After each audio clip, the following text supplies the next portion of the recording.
What up, Taco Karuhu? Yeah, your boy is back at it. I just watched Dynamite today. Been that kind of a week, man. I figured, what the hey? I'll go live and maybe somebody out there cares what I thought about the show. So let's do it.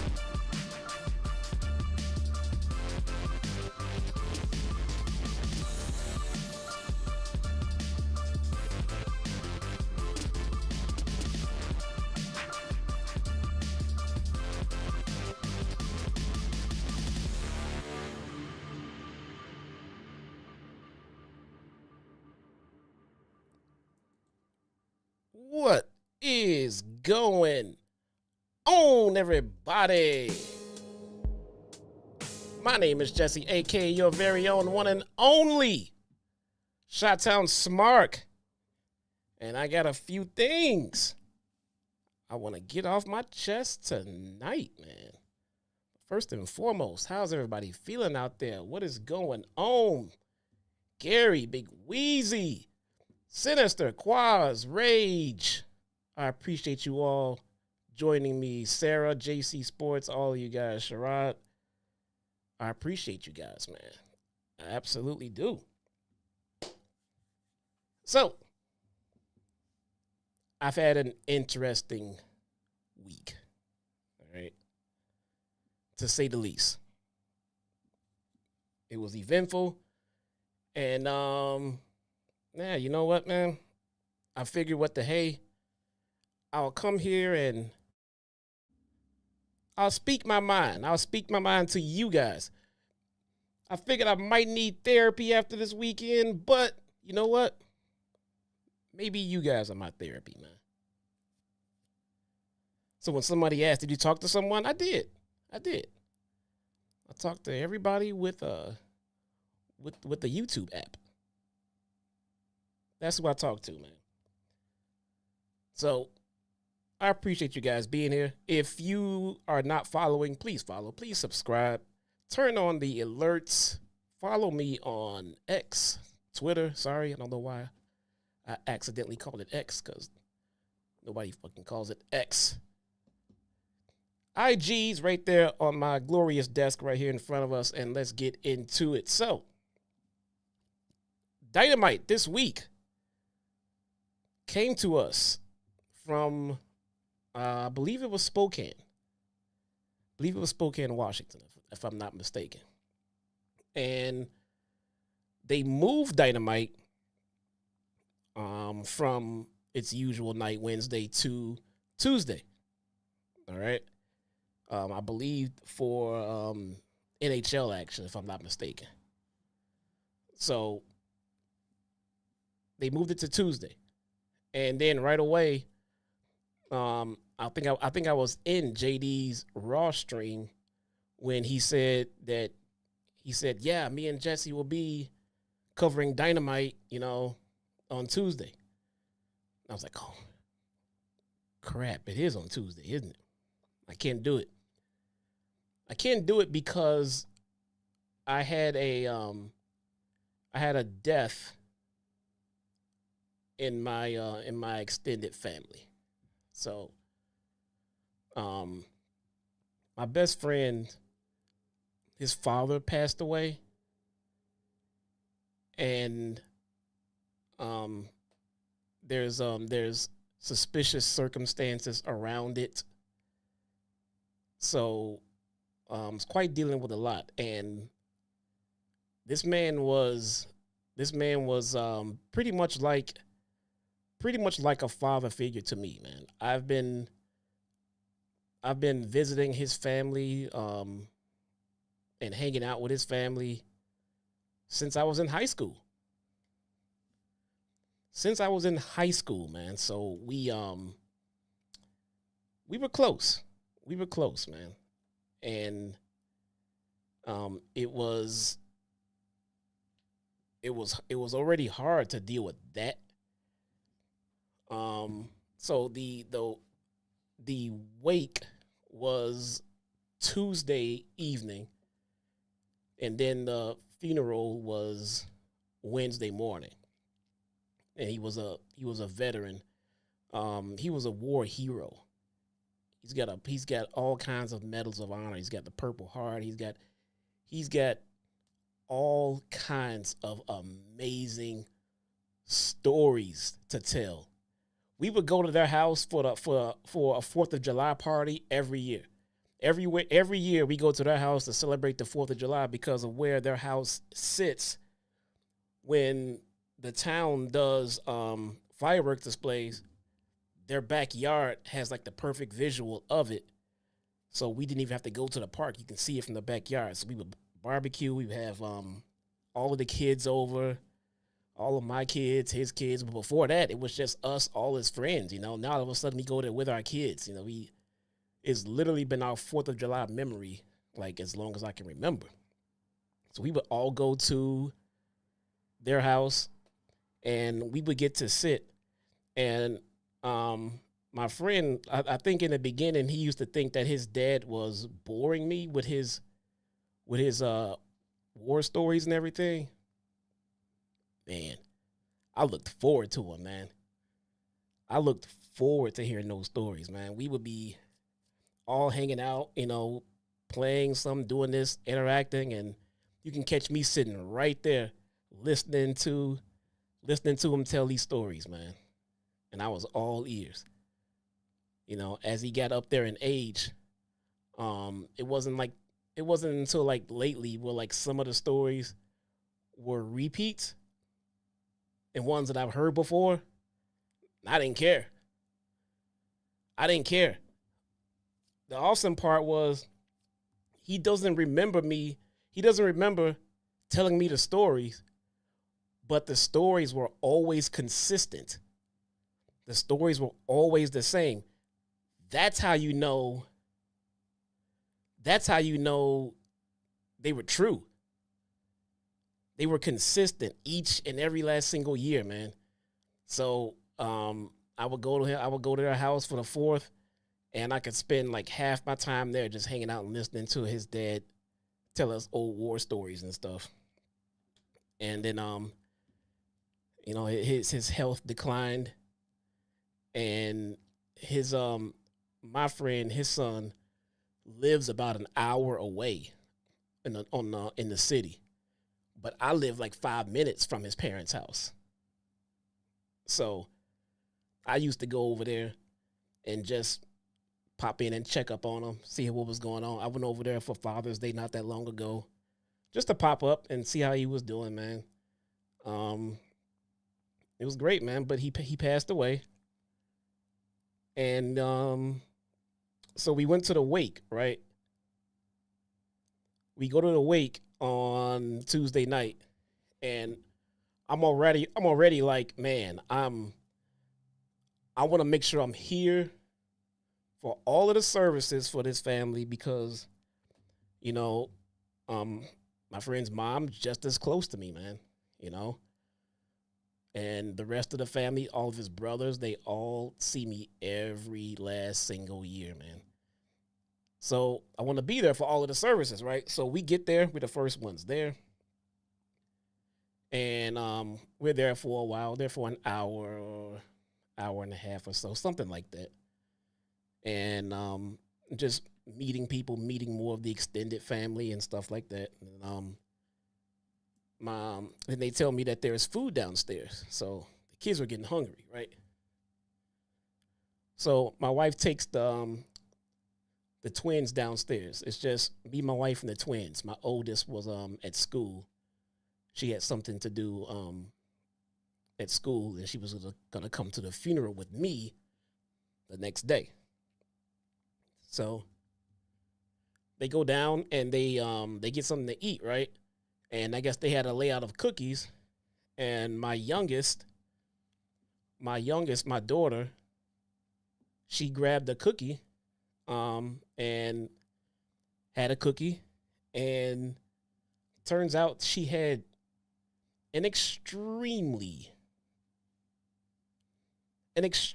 allergic reaction to that cookie. She started getting puffy. hives, start getting red, fever.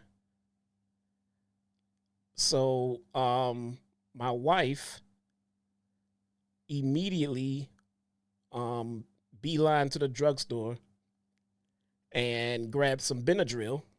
All right. Gave her some Benadryl. And then the symptoms started to subside a little bit. All right. So they start to curb and everything else. So now we have a decision to make here. All right. Because the symptoms started getting better. And she's never had, the thing is, so you're probably saying, oh, why would you let her have a cookie? The cookie had like macadamia nuts and something like that on it.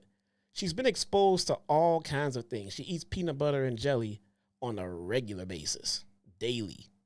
And she's been allergy tested before. So whatever happened with this reaction was literally a brand new allergy. We have no allergy issues amongst the kids. So apparently she had some kind of reaction. We believe it was to the tree nut in it. So I digress. So the symptoms subsided, right? So she started getting a little bit better, but we got a decision to make because now the funeral home is a good 45 minutes to an hour away from where we live. So there is no going home and then coming back. But my wife knew how important this wake was to me. And that's why I began the story with telling you about my relationship with my friend's father. So she knew how important the wake was to me, but nothing is more important than our kids. We all know that. But her symptoms started to get better. And she said she was feeling better and everything else. So we said, okay, well, maybe we can stay and tough this out.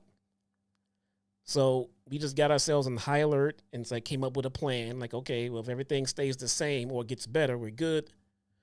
But if things start to not look so great, I'm going to be out mingling with my guys and just shoot me the red flag that, we got to drop it and go. So I said, all right.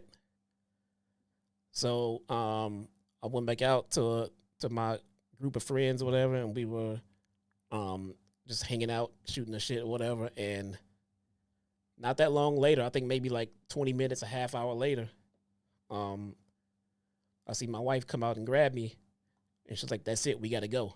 And like, okay, everybody around me already knew what was going on, so they started helping like get the kids in the car, get cleaned up, get situated, get in, get buckled, got in, took off. Now, I'm on the way out of the lot trying to find out how serious it is, and she's in the back panicking. My youngest daughter, my youngest twin, she's in the back panicking. She's getting louder. She's getting scared. Now my son's getting scared because listening to how much she's panicking. So now I'm rushing to the emergency room. So now I got my wife looking stuff up. I said, I don't know where we are right now, but I need you to look up the closest hospital. We're going straight to the ER. So she said, no, we need to go to the children's hospital because that's where all of her records are and everything else. Then it'd be much simpler. Like, but I don't know if we can make it, So she is still panicking. But before we passed the local hospital, she calmed down a little bit. She was still nervous and scared and in pain, but she was breathing. She wasn't vomiting.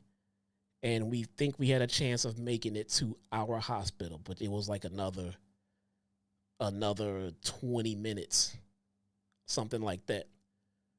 So now I'm like, well, I'm going to pass the hospital and we're going to go to our hospital, the children's hospital, where we know that she can get everything she needs. Now at this point, man, I'm like driving like a video game, I'm doing everything but barreling through red lights. The last thing I need to do is get broadsided. That's not going to help anybody, of course. But we made it. We made it to the hospital. We got there. The emergency room was completely packed. It was like standing room. It was packed. My wife rushed my daughter in.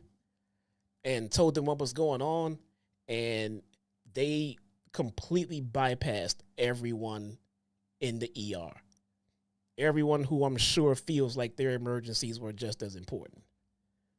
Bypassed her, got her right to the back, started treating her right away, started getting information, started giving her the correct medicine she needed to fight it all off and everything like that. You name it, steroids, all that crap. And they caught it. They caught it in time. Her windpipe was not obstructed. There was no vomiting, and all of the symptoms were gone. But they didn't want to take their eyes off of her right away, so they made her stay like another 4 hours or something like that. And but she came home later that night. It was almost about midnight, but that was that day.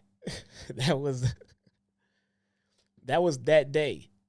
So, I mean, after we finally calmed down from all of that, the next morning, me and my oldest, me and her, we went to the funeral, and I'm just torn up because I didn't get to stay for the wake and everything else, but everyone understood why and everything like that, and I was just bummed about it. But then my best friend and his family, they gave me a set of the white pallbearer gloves and asked me to be a pallbearer for their father.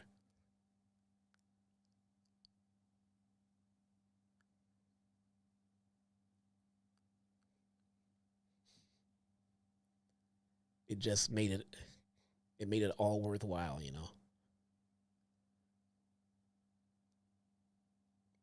It just put everything in perspective. Hug your loved ones, man. Call them. Tell your loved ones that you love them.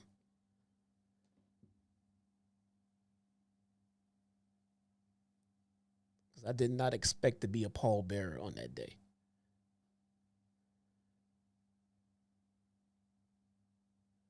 So, that is what happened to me this week. That is why I was unable to be on the live stream. That's why I haven't really posted anything anywhere.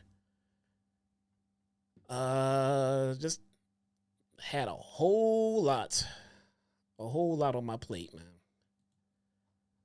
But I appreciate you guys listening, man. I'm sorry if you came in the middle of that story. I'm so sorry that you're probably like, what the hell is going on right now? But TLDR, my best friend's father passed away. He was an extremely close father figure to me. He's a war veteran, and he passed away, and I went to the wake on Title Tuesday. That's why I wasn't on the review. And then he had his burial services on Wednesday, and my daughter at the wake on Tuesday had to be rushed to the ER for an unforeseen allergic reaction to a cookie that she had at the services. So took her to the ER. They had all kind. I think she saw like 3 or 4 doctors in the first few minutes of them getting there, of us getting there, man. I mean, which is the reason why we go to that hospital for our kids, man. They are pretty efficient. So, yeah, man. There is that. Somebody ban him, please. So, on that note, what have you guys been up to? You need to up the mood a little bit, man. All right. All right, I feel better. Ooh. So how was Dynamite this week? I missed JD's review. I didn't even hear from or talk to JD until this morning when I started watching Dynamite. He said it was the best show of the year. He said it was the best show of the year. Award winning. He said Title Tuesday should be a staple.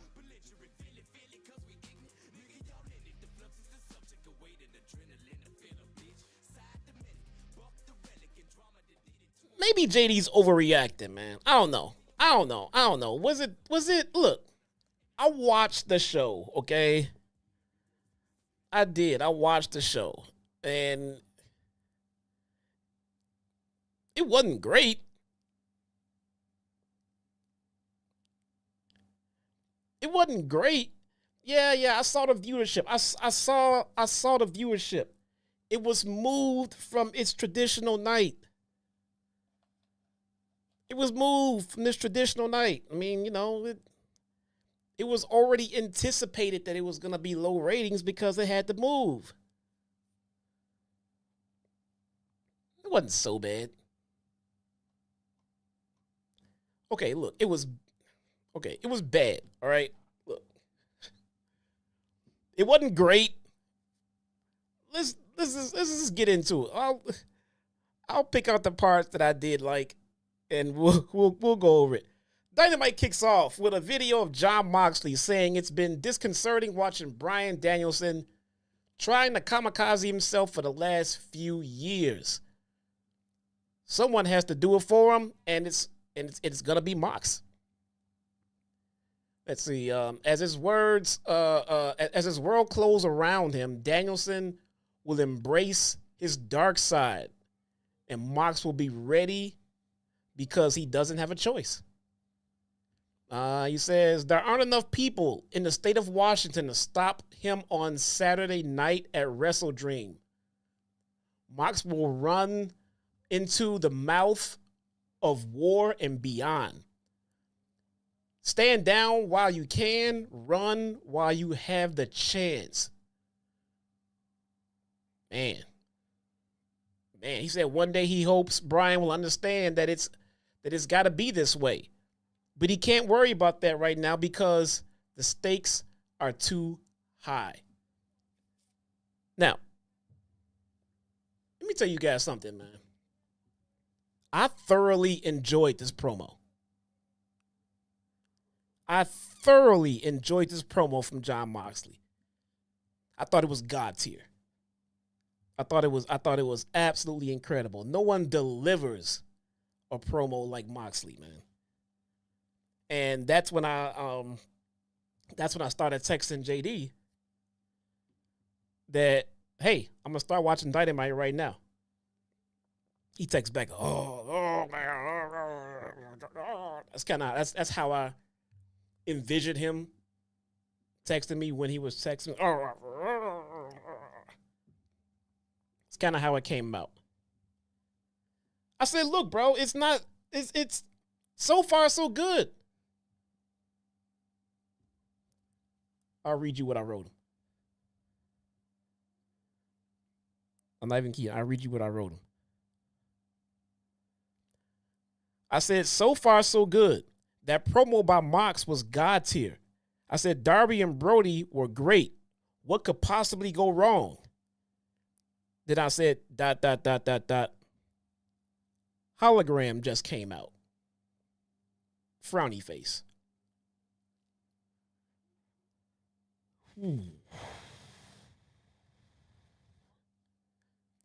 Yeah, that wasn't good. That wasn't good. We'll get to those guys in a minute. But I kind of see this guy is 13-0. And okay. All right, they show a video of Bryan. They show us that Jeff Jarrett's on commentary, which wasn't bad to me.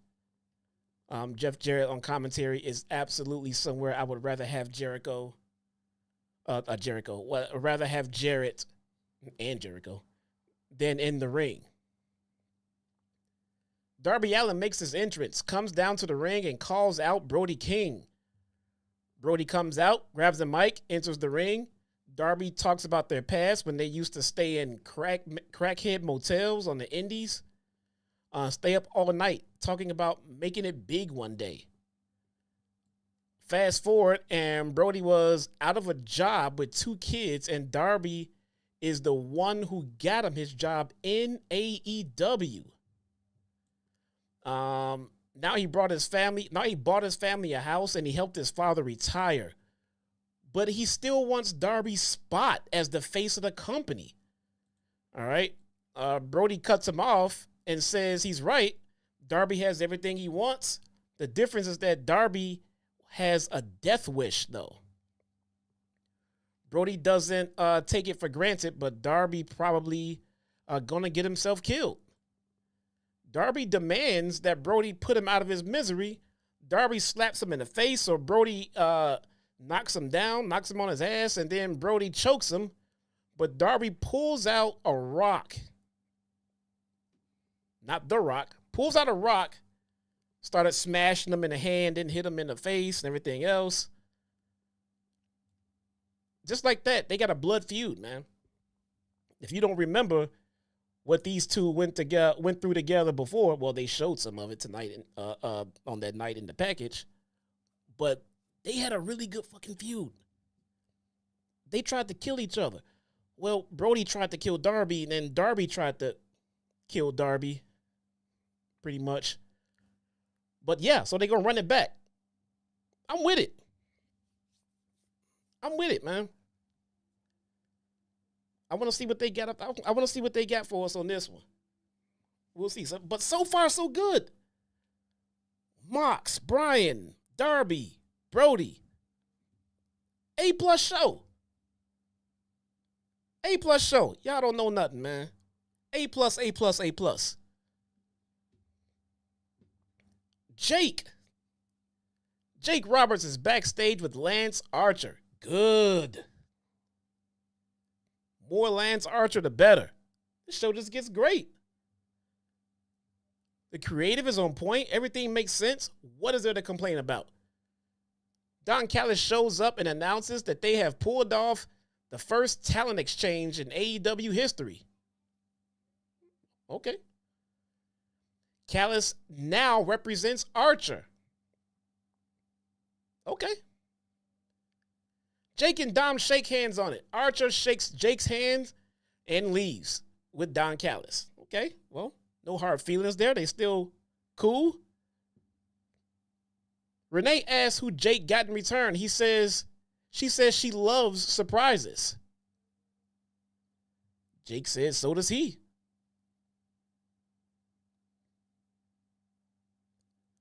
So, does Jake not know who he's getting?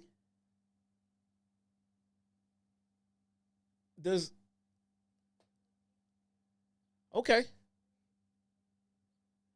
All right. I guess, sure. Is he getting Konosuke?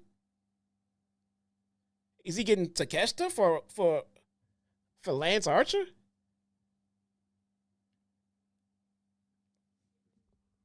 Let's see.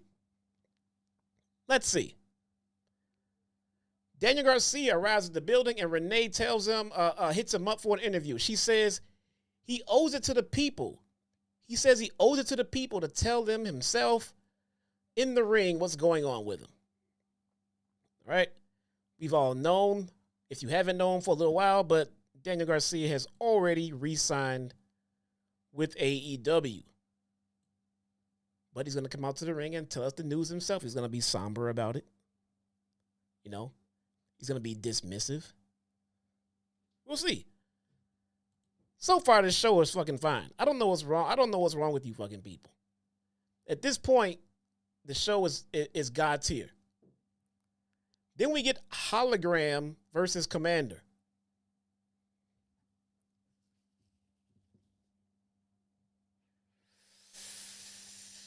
Oh. Okay. All right. Look. Okay. Here. Okay.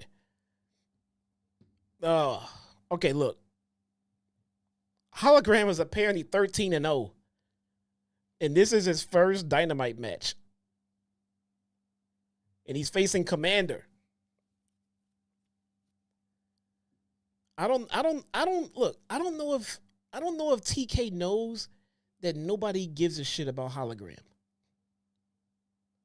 or Commander. I don't think he knows. And at this point, it's only getting worse because he's literally shoving him down our throats. One flip at a time.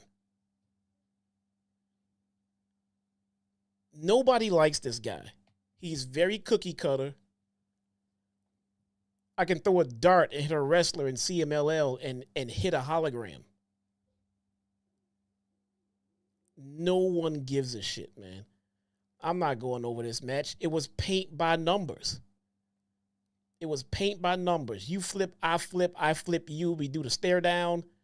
We do a jump. We do a big spot. We do a tope. We do a... Bro.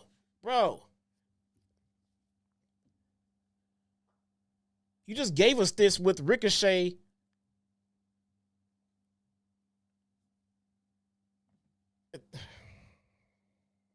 Bro, what is the difference in what we saw in this match and what you just gave us with Ricochet and Will Ospreay?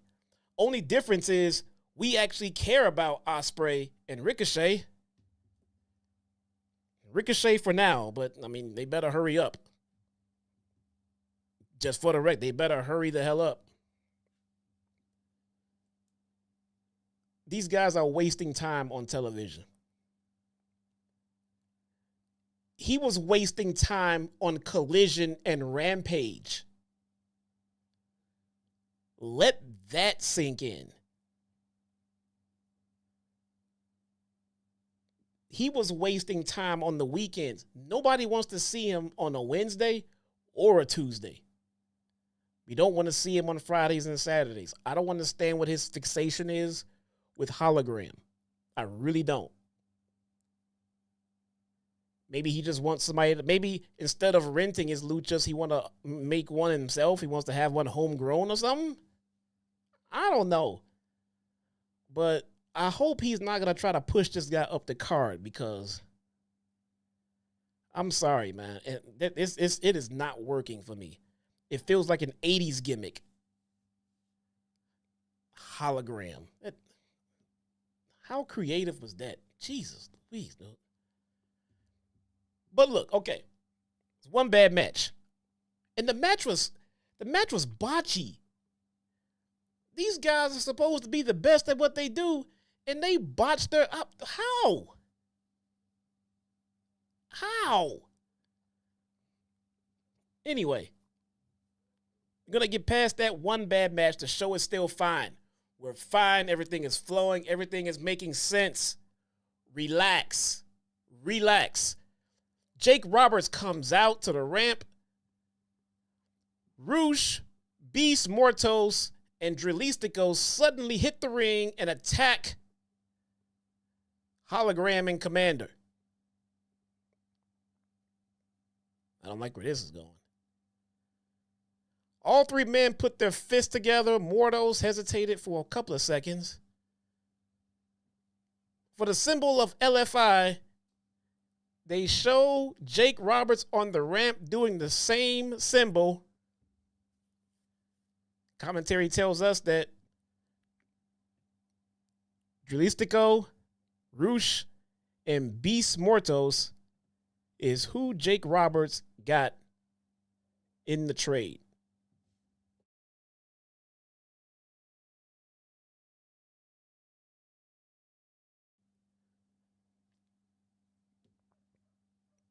You gotta be fucking kidding me.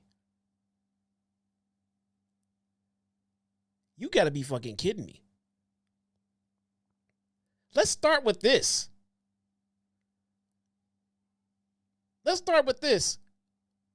When did Don Callis get Roosh, Beast Mortos, and Drilistico?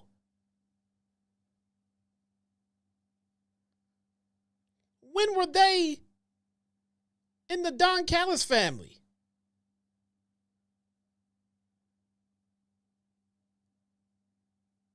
Did Don Callis just pick up some random free agents? Imagine if this is your fantasy league. I'm assuming a lot of you guys have fantasy football teams. All right. Imagine picking up some trash off of free agency and waivers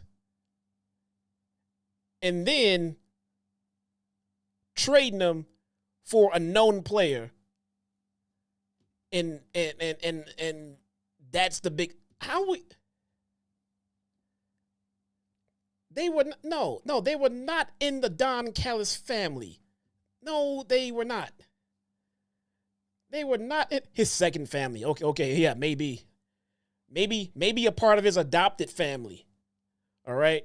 They were not in the Don Callis. What, does he have different families on different shows? Bro, you gotta be kidding me. How does that make any fucking sense? And let's say it does. Let's say they were in the Don Callis family. Okay? Let's say they were in the Don Callis family. All right. What does Roosh, Dralistico, and Beast Mortos have in common with Jake fucking Roberts?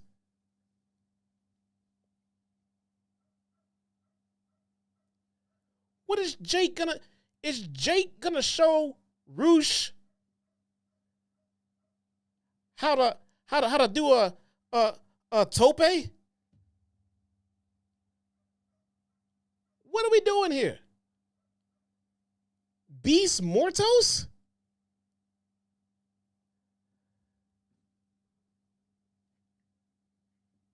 The show is starting to hit the rails a little bit. The show is starting to hit the rails a little bit. It's not off the rails. It's not off the rails. It's just kind of bumping into the rails now. It was smooth sailing. And they hit a little fucking, oh shit. And we're bumping into the rails. Now, this trade with Jake Roberts, bro, this trade with Jake Roberts and Don Callis, that's like them hitting a bump and going into the air. But they still landed within the rails. We're fine. We're fine. We're fine. Mark Briscoe was interviewed backstage. And he is very serious. He is mad. He says Chris Jericho messed up when he brought up his brother's name last week. And it's not about ROH World Title, World Dream. He's going to hurt Chris. I love it. I love it. He was serious. He was straight to the point. Wasn't goofing around. There was no fucking word of the day. None of that. He talked about his brother last week, boy. You got hell to pay. Love it. Straight to the point. Fantastic. We're still within the rails. With this promo, it's starting to smooth out. Relax. Relax. Daniel Garcia makes his entrance to the ring. And he grabbed the mic. He says it's so good to feel the energy of the live audience, especially because he's been sitting at home and he missed this. He thanks Tony Khan for giving him this time. He's been trying to think about what's best for him and his life. It's not always the easiest or most popular answer, but he never wanted to be a guy who just disappears without explanation or doesn't follow through on his word. All right? So it's important that he comes out here, look everyone in their eye, and tell them all what he's going to do. He's going to come to a conclusion that Daniel Garcia can do whatever he wants because he's one of the best pro wrestlers in the world. That's why it's only right that he stays where the best wrestle AEW.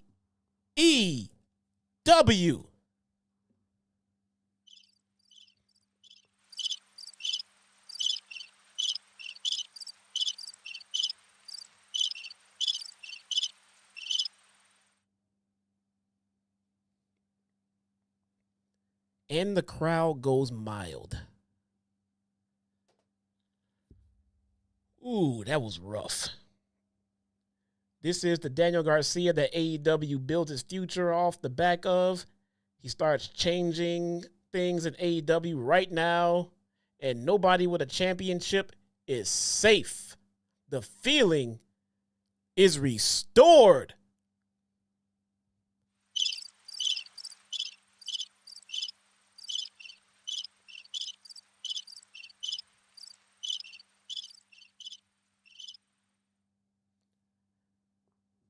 I love Daniel Garcia. I sincerely think I think he is one of the best wrestlers in the world today. Bell to bell, no question about it. Nobody gives a shit about Daniel Garcia. And it's sad. It's sad. That tells me it's not Daniel Garcia's fault, it's creator's fault. If you're one of the best wrestlers in the world, it's creator's job to get you over. It shouldn't be hard to convince wrestling fans to like a great wrestler. Think about it. Think about it. You shouldn't have to convince a wrestling fan that a wrestler is really good. That's the easy part. Oh man. Not ideal. Not ideal. But we're still within the rails, okay? We're still within the rails. Relax. There's a video showing that Swerve Strickland has been up to over the last month with MVP's debut promo on Prince Nana, playing footage of Swerve putting in the work in the gym. Okay. We getting Swerve coming back. He's been off our TVs for a little bit. I kind of like this. I kind of like how they make Swerve a little bit of a big deal in his hiatus, you know, his little time off, and make it a big deal. He's going to come back just for an appearance at Wrestle Dream. MVP and Shelton Benjamin are watching backstage. This is fine. This is fine. You know? Shelton Benjamin looking at an MVP, looking at Swerve. This is great. The show is still within the rails. Mercedes Moné and Camille are interviewed backstage. Oh, God fucking damn it. Okay. She says, everyone wants to jump on the money train. Pause. Including Chris Statlander. I'm not sure why she brought up, but whatever. Daniel Garcia is getting some hugs backstage and some applause. Runs into Shibata, who uses his phone to say he's happy to see Garcia is staying in AEW. Shibata reminds him that he will be winning the TNT title at Wrestle Dream, and they are both happy about that. Okay. Whatever. Every show needs a mid-card. It's fine. We get Mariah May on commentary. Not a problem. Willow defeats Saraya and Jamie Hayter and Nyla Rose in a four-way match. Okay, let's talk about Jamie Hayter. What the hell are they doing? Look, okay, off the rails. We're gone. Now we're off the rails, okay? We are fucking go. What happened to Jamie Hayter? Someone please explain to me. What happened to Jamie Hayter? What did they do? Why does she look like a 70s version of Becky Lynch? What is going on? I'm not getting into the details of this match, dude. Penelope Ford comes out. Jamie Hayter leaves. Jamie Hayter found something more important to do than try to win a title opportunity. And then Willow wins.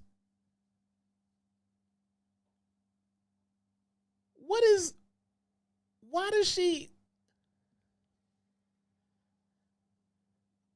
After the match is over, Mariah headbutts Willow on the ramp and grabs her title and whips her with it multiple times. Whipped her with the belt. What did they do to the women? What did they do to the women? The show is already off the rails, man. I don't think it's something that can't be rectified though. I think we can get it back to where we wanted it. I think we can get there. The learning tree finds Rocky.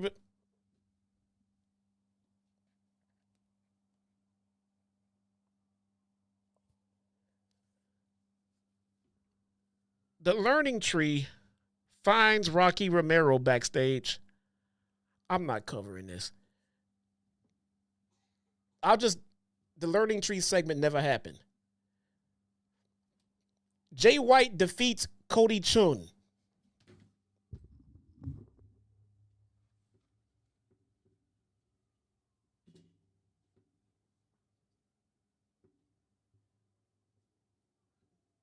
God damn it.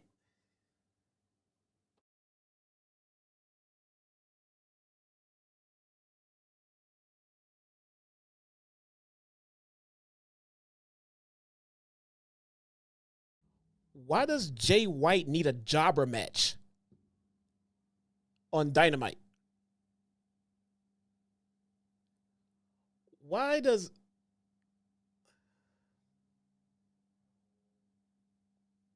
Jay White cuts a promo on Hangman after the match.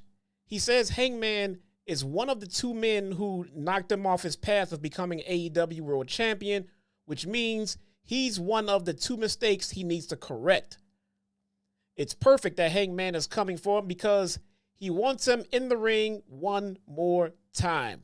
After he beats him, he will correct the second mistake, go on to win the world title. It starts with Hangman at Wrestle Dream. We're getting Hangman versus Jay White.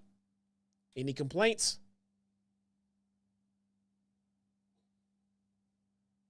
Me either. We did something right after. Oh my God. There's a camera crew with Hook who is going after Taz's assailants. Kip Sabian accidentally bumps into him and says he knows nothing about it before he ran off. Christian Cage and Nick Wayne show up and ask him if he's seen Sabian. Hook says, nah, I ain't no snitch. Christian says they are both family men and they have been through it this week. Christian lost Killswitch to a serious medical condition, so he sympathizes with Hook on the loss of his father. Christian's crew walked off. Christian Cage hanging around Hook, who having daddy issues. I don't know. Mariah May is on camera, interviewed backstage, and then she's no longer on camera because Willow pounced her literally out of camera shot and into the unknown.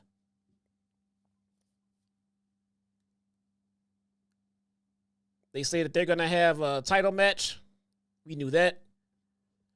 We don't know why it wasn't Jamie Hayter, but that's fine. That's fine. That's fine.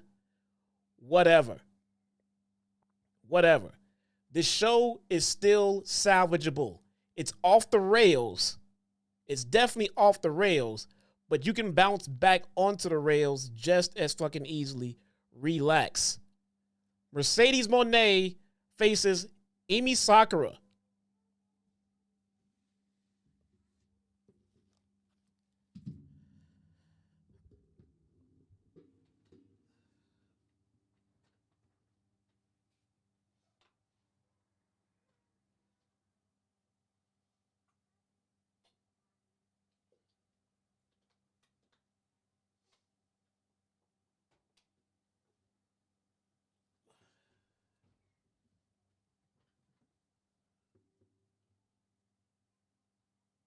What the fuck, man?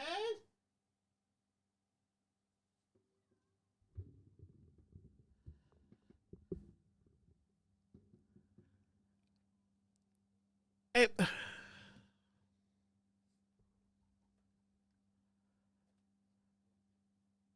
clearly, Mercedes Moné won.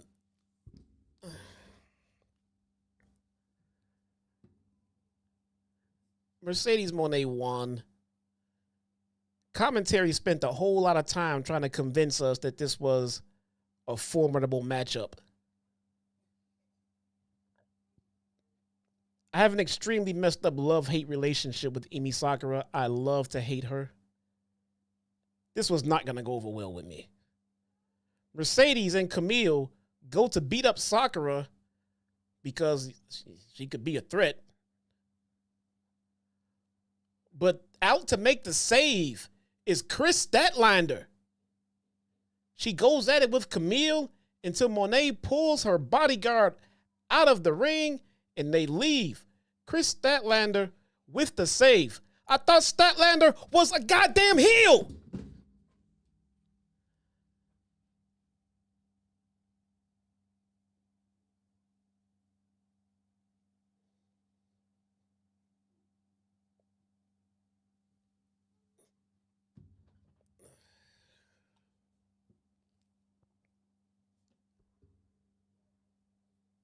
Stokely Hathaway is backstage. He's probably back there to address what's going on with Statlander in the ring. Okay.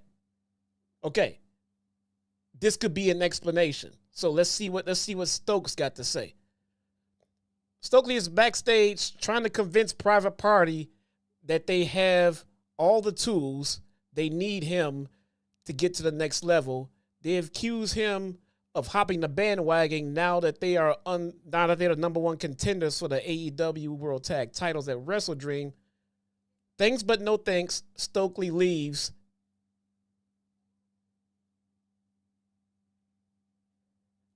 I didn't hear anything about Chris Statlander in that. I have no idea what Private Party said because I was still waiting for Stokely Hathaway to explain to me why Chris Statlander is now an instant babyface.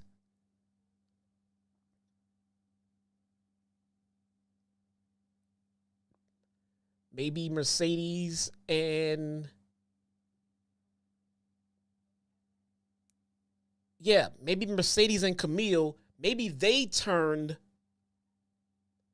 babyface and Statlander is the heel, right?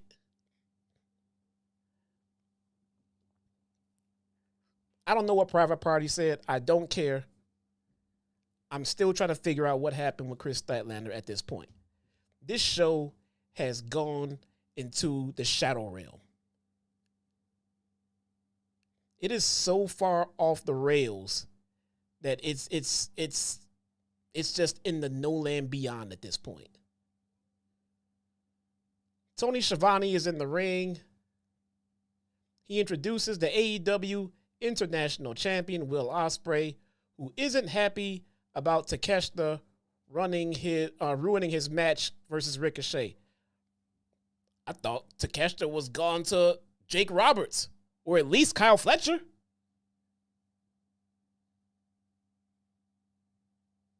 All this segment did was remind me that the crap happened earlier with Jake Roberts in this ridiculous Phantom trade. Ospreay says he knows that Takeshita doesn't do anything without Don Callis giving the go-ahead, so he calls out Callis to come to the ring. Don goes for the hug, but Will says, no, F you, buddy, ain't no hugs here. Callis says last week it was very difficult for him emotionally. Callis used the word we to take credit for Will's big win over guys like Omega. Ospreay cuts him off and just says, blah, blah, blah. Was it you? Was it you? Don says, you goddamn right it was me. It felt like they were going for. It felt like they were going for some big reveal moment. Like, tell me the truth. You can't handle the truth. You know, remember that empowering fucking moment in A Few Good Men? This one was different. Because Ospreay said, just tell me if it was you. And Callis said, you're damn right, it was me. And then the crowd went.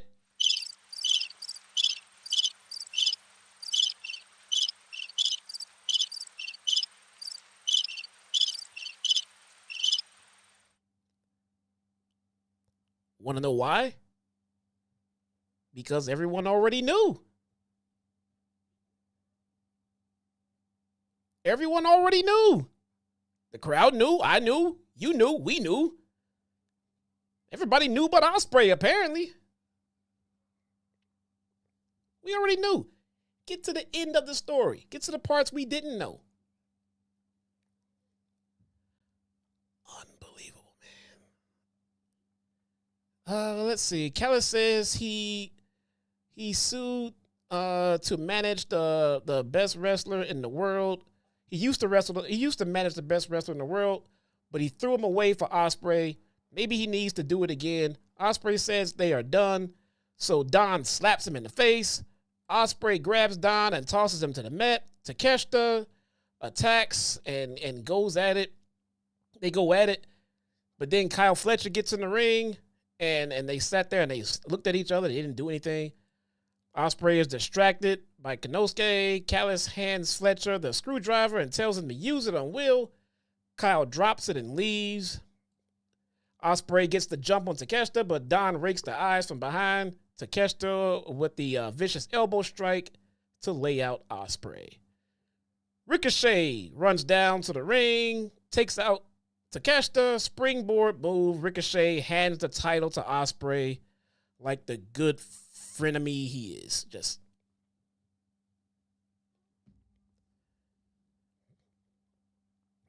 That was kind of lame. It wasn't as bad as like everything else in the middle of this show. But I feel like they could have done a better job with that segment. Action Andrade and Top Flight are arguing backstage. Why? Fucking why? He says they aren't winning lately because they aren't fired up enough. They blame the losses on him and says he keeps screwing everything up. He storms off and they say this issue needs to be fixed. I don't think anybody gave a shit. And neither do I. And neither do you guys. So, Jack Perry is backstage. Cuts a promo on Shibata. Doubting that he's the same great wrestler that he used to be. The TNT champion says that Jack Perry is now one of the best, so that Shibata is Shibata willing to what is Shibata willing to do to come take it from him? Did anybody else notice that Jack Perry says Shibata has a big dick here?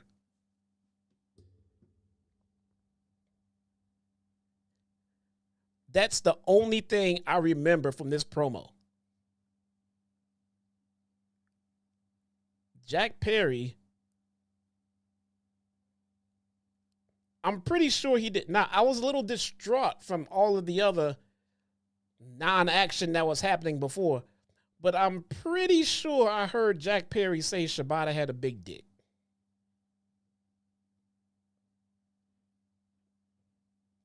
I am not making this up, man. I am not making this up. Bryan Danielson and Wheeler Yuta make their entrance to the final countdown. We get Danielson and Yuta versus Pac and Claudio. So, this match was good. This match was good. Okay. Bryan and Wheeler, they are hot out of the gate, going after the heels until things settle down. Bryan gets beat up in the wrong corner while Claudio and Pac make quick tags in and out. Wheeler tags in and hits a German suplex on Pac for a near fall. He locks in the cattle mutilation, but Claudio pulls him off. Yuta slaps Claudio in the face, but Claudio refuses to hit him back. The match breaks down, going to a commercial break. Bryan is out of the mix, out on the outside later in the fight with an apparent injury, and Yuta has nobody to tag. So they get Yuta trying to go make a tag, and Bryan's not on the apron where he should be.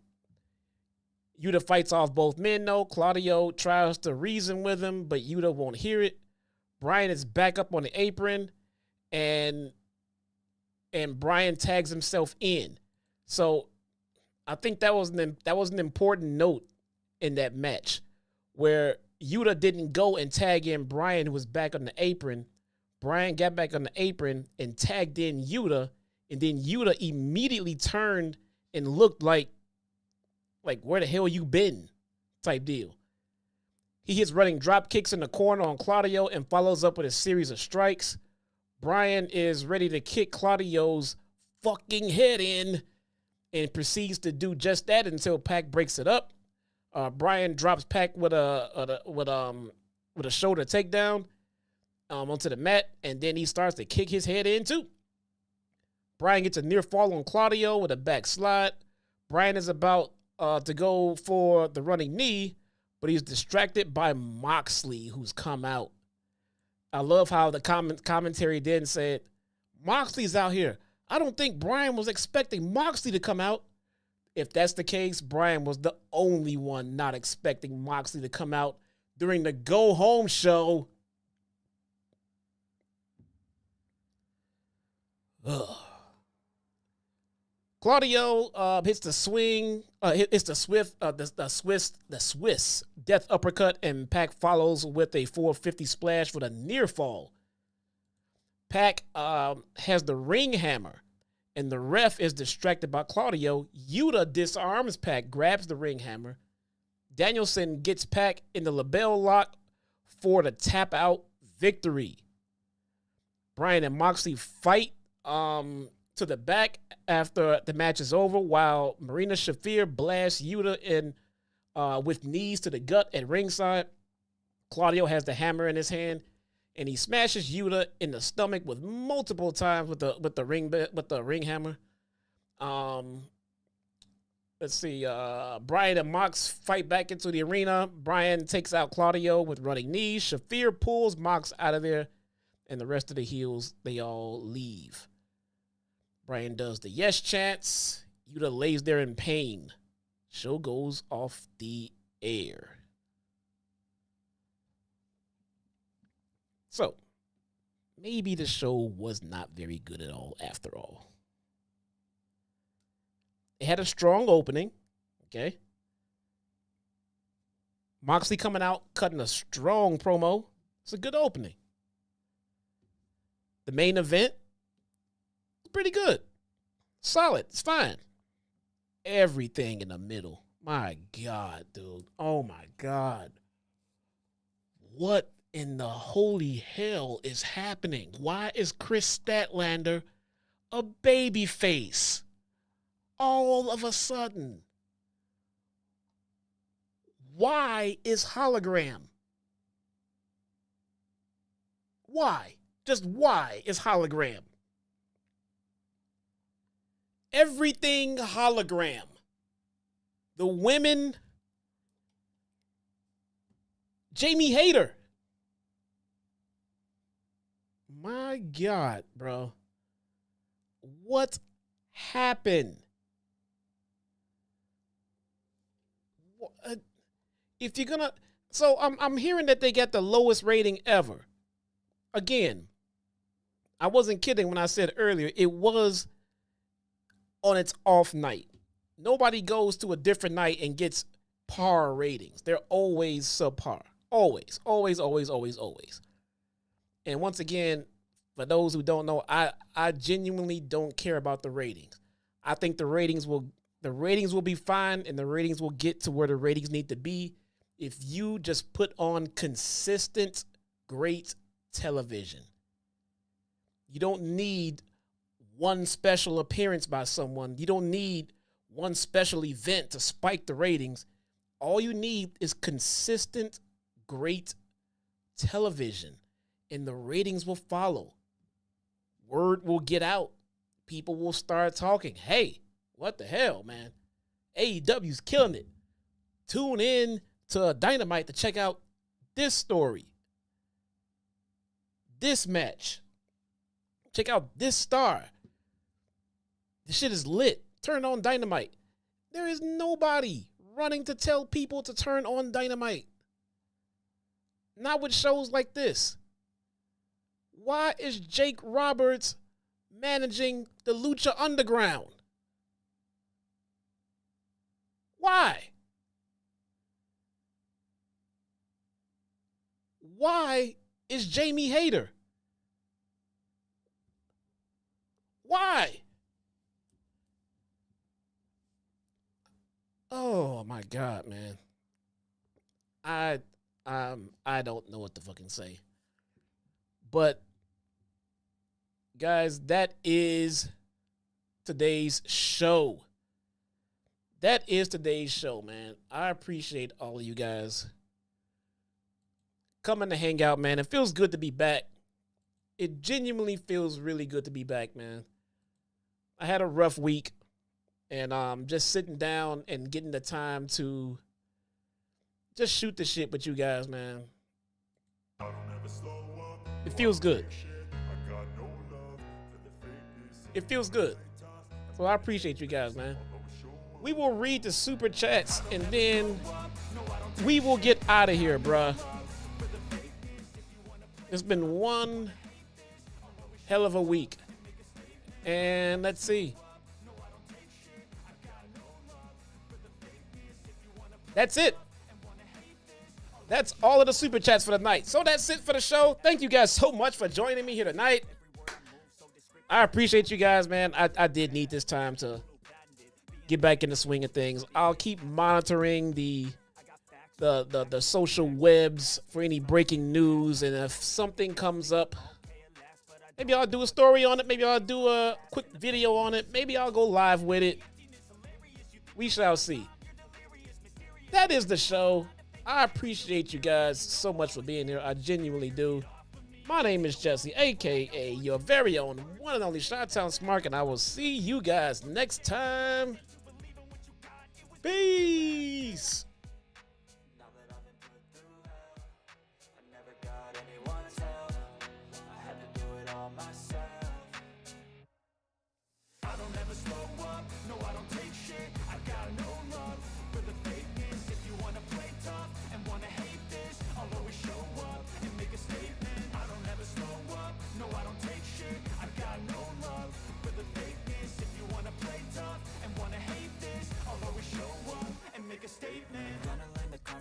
Of being incompetent, mental health is confidence, dreams and some honestness. I'm not here to save the day, that's for you to take away. I could play a million mind games, but instead I say something not illogical, something that is topical. Rub it on and watch it go, make yourself unstoppable. Dreams are irresponsible, but they're always possible. If you just believe, you could be so remarkable. Thoughts in my head, a collage and they spread. I'll be great one day, going off of my meds. No, I'm not giving up, no, I'm not giving in. I will make it to the top, taking off in the wind. I gotta make it. I'm saving every day to taste it. I'm patient, but my mind, it can hardly take it. I'm chasing a dream that I've had for several ages. A vacant modern kingdom for the taking. Now that I've been put